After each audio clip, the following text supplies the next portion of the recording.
आज हम आपका परिचय एक माँ से कराएंगे। एक ऐसी माँ जो यहाँ वर्षों से रहती हैं और जिन माँ को दिखाई भी नहीं पड़ता, लेकिन ये माँ मुझे बहुत प्रेम करती हैं और बहुत आशीर्वाद देती हैं। क्यों नहीं दिखाई पड़ता माँ को मुझे नहीं पता।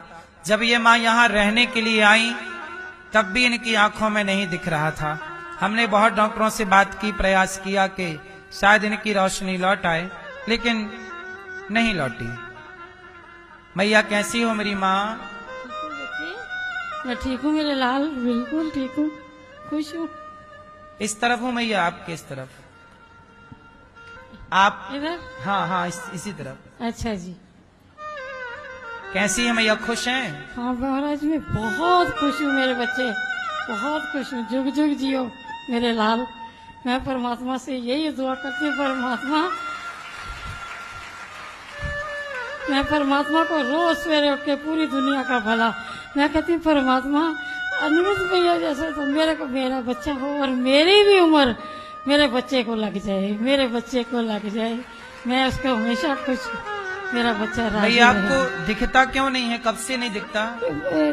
महाराज 11 साल हो गए, 800 शुगर हो गई और मेरे पहले बिल्कुल शुगर नहीं थी। 1 साल पहले मैंने सेंटर फॉर साइट दिल्ली में ही है, कमल कपूर डॉक्टर, अमेरिका रिटर्न था वो, तो मेरे बड़ी अच्छी आंख, मेरी इस आंख का सीधी आंख का बहुत अच्छा ऑपरेशन हुआ।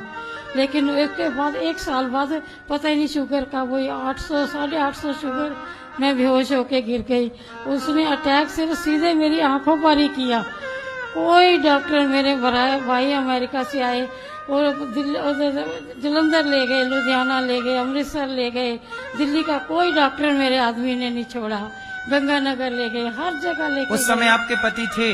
हाँ जी, वो 6, अभी उनको 6 साल हुए। पति को गए 6 साल? हाँ, पति को उनकी डेथ हुई, 6 साल हुए। तो वो कह रहे हैं कि पीछे का एंटीना वीक हो गया और ये सारी वेन्स ना तुम्हारी श्रिंक हो गई हैं, इस वजह से। पति के जाने के बाद फिर घर में कौन था? घर में मेरा बेटा और बहू और बेटा। हाँ, बेटियों की तो शादी कर दी थी ना मैंने पहले ही, शर्मा ने खुद ही कर दी थी शादी। बहुत अच्छी शादी है, बहुत अच्छे घरों में गई सब रात। तो बेटियां और बेटा हैं, फिर भी आपको यहाँ क्यों आना पड़ा मैया? हाँ जी महाराज, ये ना बेटियां तो खैर दूसरे घर की हैं, किसी के दादा दादी भी हैं, सास ससुर है। एक लड़की मेरी साइकोलॉजिस्ट है, उसने PhD करी है, डॉक्टर है वो, और दिल्ली में 4थे नंबर की डॉक्टर है, इतनी लायक है जी। हाँ जी। दूसरी है, उसके भी वो बहुत बड़ा परिवार है, एक ही परिवार में सारे बंदे इकट्ठे रहते हैं। तो मैं बेटियों के घर नहीं जाना चाहती थी, मैं अपने बेटे के पास रही, अपने आदमी के बाद। लेकिन उसकी औरत ने मेरे साथ इतनी मुझे उसने तड़पाया, इतनी प्रतापित किया उसने, तो बहू ने इतना तंग किया महाराज। कभी थप्पड़ मार दिया, कभी बच्चों को छीन के ले गई, कभी लेके बिना बताए चली गई घर से। कल लड़के को कहती या इसको रख या मुझे रख, तूने हमारे लिए किया ही क्या है, तूने क्या दिया हमें, अंधी औरत तूने क्या दिया हमें। मुझे ऐसे ऐसे शब्द उसने बोले कि मैं आपको बता नहीं सकती। कहती चली जाए यहाँ से, तो दोबारा आ गई तो तेरी टांगे तोड़ दूंगी। ऐसे ऐसे शब्द। सोचिए बहू जब मैया गोद में अपने पोतों को खिलाती, बच्चों को खिलाती, तो गोद से छीन लेती अपने बच्चों को, कहती निकल जाओ घर से, निकल जाओ। अच्छा, बच्चों को जब आप खिलाती, मैया मत रोइए मेरी माँ। देखिए ऐसी हाल में जब माँ को एक बेटे की और एक बहू की सबसे ज्यादा जरूरत थी, जब आंखों में दिख नहीं रहा, तब बहू आके थप्पड़ मार देती। जी, उसका एकादशी का व्रत रखा हुआ था महाराज, मैंने हर एकादशी को रखती थी। तो सिर्फ मैं ना आलू खाती थी, तो उस दिन उसने मुझे आलू नहीं बना के दिए। मैं क्या बेटे मुझे बहुत भूख लगी है, मुझे आलू तो बना दे। कहते अभी अभी रुक जा, मैं तुझे आलू ये माला ना, मेरी तुलसी की माला ऐसे पकड़ के खींच के सब तोड़ता कि ऐसे मेरे मुंह पे फिर बहुत प्रतापित किया प्रेम महाराज उसने।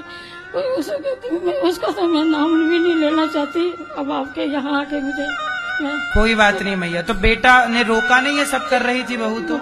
बहुत बहुत कुछ हुआ है, बहुत लड़ाई, बहुत मारपीट हुई, लेकिन वो अपनी माँ का कहना मानती, जैसे उसकी माँ कहती वैसे कहती। जब वो बुला के अपनी बहन को आके बुला के ले जाती तो सारा सारा दिन गाय में भूखी बैठी रहती थी। तो आपको यहाँ फिर कौन छोड़ के गया था? मेरा अमेरिका वाला भतीजा सुनील। अच्छा, भतीजा छोड़ के? हाँ जी, अमेरिका से आया था ना, तो उसको मैंने बोला, उसके ने फोन किया मुझे, मैं अकेली थी घर में क्योंकि उस दिन वो अपनी माँ के घर गई हुई थी। तो मैंने कहा बबलू भी, मैं कहा सुनील तू आ मेरे पास, मैं बहुत परेशान हूँ बेटा। कहता क्या बात हुई बुआ जी? मैं कहा तू मुझे ना कैसे भी कर, तू मुझे गौरी गोपाल में, मुझे वृंदावन में छोड़े, तेरा बड़ा मन लगेगा, बहुत मन लगा। कहता अच्छा वही तो 1-2 दिन रुको, मैं वहाँ कोई अप्रोच निकालता हूँ और फिर मैं आपको ले जाऊंगा। उसने किसी की अप्रोच नहीं, कोई SSP। तो यहाँ जब आप आई मैया, अब यहाँ तो कोई कष्ट नहीं है? नहीं नहीं मेरे बच्चे, मैं तो नरक से निकल के स्वर्ग में आ गई हूँ। स्वर्ग से भी वैकुंठ में मेरा बच्चा ले आया। अभी मेरे बच्चे ने मेरा इतना, इन्होंने मुझे इतना हौसला, इनकी कथा से, इनके साथ रहने से मैं बिल्कुल बदल गई हूँ बेटा। बहुत मेरे इन्होंने हौसला दिया मुझे। मेरा ये बच्चा जुग जुग जिए। मैं तो इनको देख देख के जीती हूँ। मैं कह रही एक दिन कहा, मैं कहा बेटा सारी माताएं तुझे बाहर जाके दर्शन कर लेती हैं, आप कहीं तो सारे मैं ही रह जाती हूँ। तो महाराज जी कहते मैया तुम फिक्र ना करो, मैं तुम्हारे पास आके तुझे दर्शन दे के जाया करूँ। इतना अच्छा मेरा बच्चा, जुग जुग जिए मेरा लाल। देखिए, जिन माओ का कोई सहारा नहीं, बेटे ने बहू ने जब प्रताड़ित किया, घर से निकाल दिया, तब इन्हें सहारा गौरी गोपाल में मिला। और इनकी सेवा, ये दास अनिरुद्ध आप लोगों से भिक्षा मांग मांग के कि आप लोग भी भोजन कराओ माओ को, आप भी थोड़ा सहयोग करो। आप सबके सहयोग से इन माओ के रहने की व्यवस्था हुई। सभी माताओं के कमरे में AC लगी है, सभी माओ के कमरे में सब माओ का अलग अलग बिस्तर है, सब माओ की अलग अलग दवाई होती है। समय से उनको तेल, साबुन, मंजन, ब्रश, समय से नाश्ता, समय से दूध, समय से भोजन, समय से डॉक्टर, ये सारी सेवाएं आप सबके सहयोग से होती हैं। आप भी इन माओ का कुछ दुख दर्द बांटना चाहते हैं तो आप भी एक माँ को रोटी देने का, गोद लेने का संकल्प कीजिए।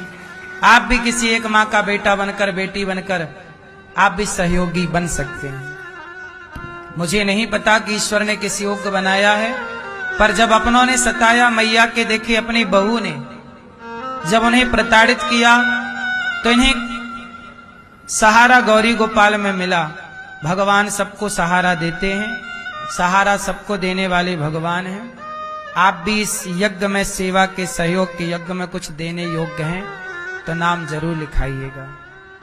आओ, कुछ भक्तों ने सहयोग किया है, ऐसे दानवीर महापुरुषों का नाम श्रवण करें जिन्होंने धन को धर्म से जोड़ा है। मैया मत रोइए मेरी माँ, हम आपके बेटे हैं, हम सब आपके बेटा बेटी बन के सेवा करेंगे। जिनका कोई नहीं होता उनके भगवान होते हैं। अब देखिए, इस हाल में तो माँ की सेवा करनी थी ना, जब माँ को दिख नहीं रहा है तो। लेकिन ऐसी माँ, यहाँ मैया कितने वर्ष हो गए आपको रहते? 3 साल हो गए महाराज। 3 वर्ष से यह दास सेवा कर रहा है। आप भी एक माँ को भोजन जरूर दीजिए, आप भी अपनी ओर से जो बन पड़े। आओ, नाम श्रवण करें ऐसे दानवीर महापुरुषों का, और जो आप देते हैं उसका कई गुना भगवान आपको देते हैं। दान करने से, अब बताओ, इन माओ को आप भोजन दोगे तो आपका धन घटेगा कि बढ़ेगा? इसलिए दान करने से धन की वृद्धि होती है, इसलिए दान जरूर करना चाहिए। और आपका दिया दान यदि बेसहारा माओ को मिले रोटी के रूप में, आप इन माओ के लिए एक कमरा बनवा कर दे सकते हैं। और माएँ आएंगी, उनके लिए आश्रम का निर्माण कार्य भी चालू है, आप कमरा देकर भी सहयोगी बन सकते हैं।